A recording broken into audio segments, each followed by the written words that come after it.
Beverly Langston was halfway through yelling, "Citizens arrest," when she was blindsided by a real sheriff's deputy crouched behind my camellia bushes.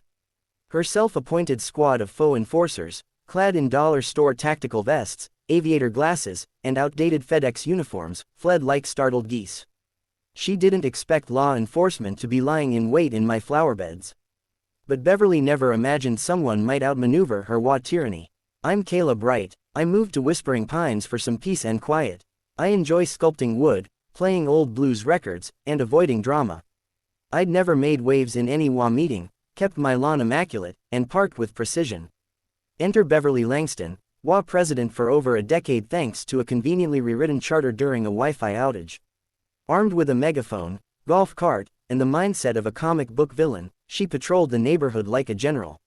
My offense: I constructed a 10-foot garden arbor in my backyard, no prior approval from the WA design board, which, surprise, was Beverly alone.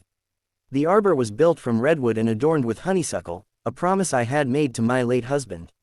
I finally finished it 2 years after his passing. Beverly didn't care. The harassment began when I caught her measuring my side yard at dawn with a surveyor's wheel, muttering into a recorder about possible setback violations. She informed me, smugly, that all exterior additions required triple board review. City Hall said otherwise. Soon, the fines started. Weekly $100 violations for nonsense, a slightly leaning mailbox, a misaligned hose, or unauthorized bird activity due to a decorative feeder. Each came with a blurry Polaroid as evidence. Then came the complaints. My wind spinner caused mental disruption, my rose trellis might be concealing surveillance gear. Beverly was behind it all. Her silver Subaru became a fixture outside my home, binoculars in hand, jotting furious notes. One afternoon, I caught her poking a selfie stick with a GoPro over my 6-foot privacy fence. I had enough. The certified letters started. Notices to appear before the Architectural Compliance Tribunal. Meetings were during work hours, missing them meant more fines. She even commissioned a drone to buzz over my yard, claiming she needed aerial validation. Then Beverly escalated. She posted to the community network accusing me of hoarding illegal lawn structures and being a backyard anarchist. Photos of my tool shed were dissected with red circles and wild labels. The post gained traction until a neighbor flagged it for abuse. One Thursday, her crew arrived. They wore WA enforcement unit patches and carried walkie-talkies. One held a clipboard like a badge. Beverly appeared moments later in a souped-up golf cart with spinning lights, shouting orders through her bullhorn. But I was ready. I'd contacted the sheriff's office weeks earlier. With help from my neighbor, Marion Klein, a retired paralegal, we documented everything. Voice recordings, timestamps, video footage, and a thorough log.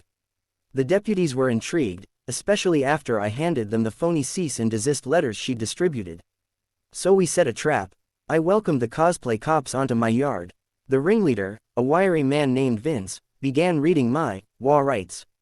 Gems like, you have the right to immediate compliance, and all tools may be considered contraband.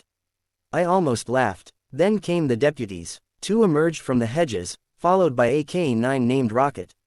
Faces turned pale. Vince stammered about a misunderstanding.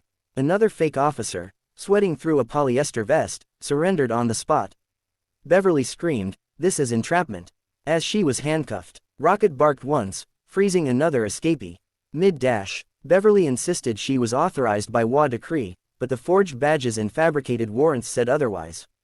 Turns out, Beverly had spent over $40,000 in WA dues to finance her fantasy force. The sheriff's search of her rented storage space, dubbed the WA Ops Bunker, uncovered surveillance binders on nearly every neighbor. Photos, daily logs, even trash contents. The charges stacked up: impersonating officials, misuse of funds, harassment, and more. Her lieutenants took plea deals. In court, Beverly arrived in a military-style blazer covered in phony medals. She attempted to self-represent, claiming WA presidents wield municipal powers. The judge shut it down in seconds. Her public defender looked haunted. Beverly repeatedly interrupted, citing WA bylaws as legal precedents. Video showed her trespassing. Financial records showed embezzlement. Her laptop had files labeled, Operation Curb Appeal Purge, listing 25 homes for targeted correction.